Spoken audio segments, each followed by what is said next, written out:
there were one invention that we could come up with in real estate, I feel confident it will be a time machine, but not a DeLorean like the one in Back to the Future, because that thing went out of style about as fast as they had Michael J. Fox in it. But you think about what a time machine would do for us.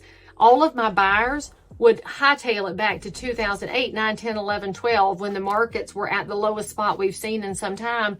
And that low price environment was coupled with very low interest rates because the Fed had lowered rates almost to a free money era. And if my sellers could get in that time machine, they would say, no, Lee Brown, do not take me back to the Great Recession. Take me back to 2022, right before interest rates started going up to combat the inflation that had finally hit so hard.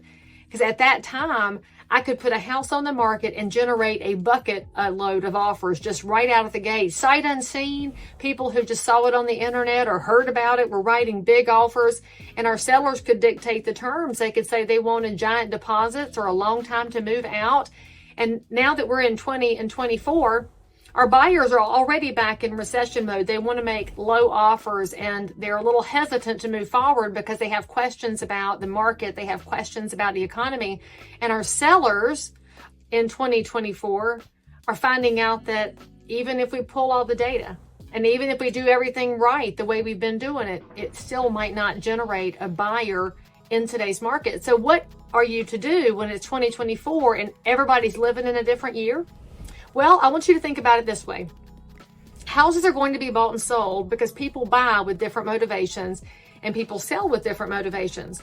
It doesn't mean that anything is inherently wrong with either one. It just means that when fear has entered the marketplace, and we do have some fear in the marketplace, fear over where prices are going to go, fear over jobs, fear over interest rates, fear over election results, just a general level of fear. So what is somebody to do? Well, I want to help you think about this in terms of how you shop or how I shop. You can go with me.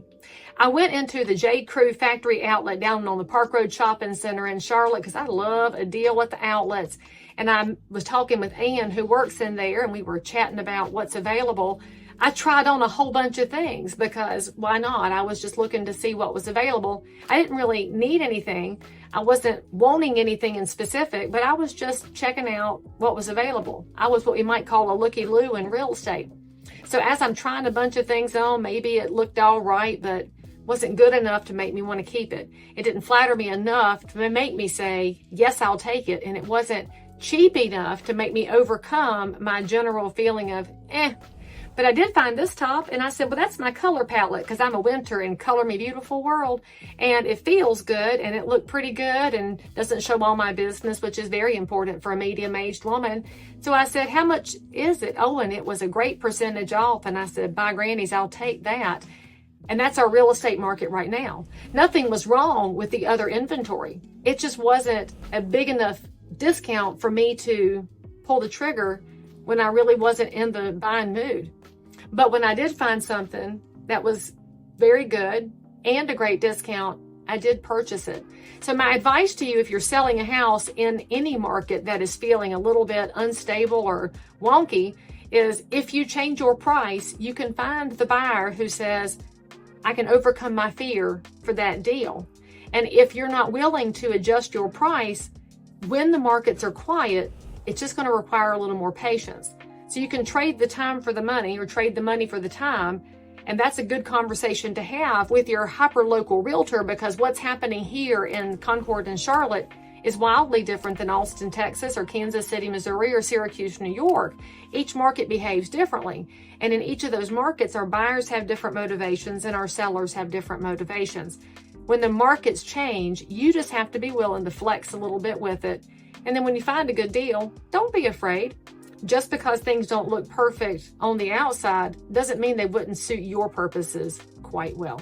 For more information on buying and selling in Concord or Charlotte, or frankly anywhere, I've got friends if it's not a place that I service. But the biggest thing I can tell you from the viewpoint of the medium-aged years, if I could go back in time, I sure wish I'd bought more real estate back then.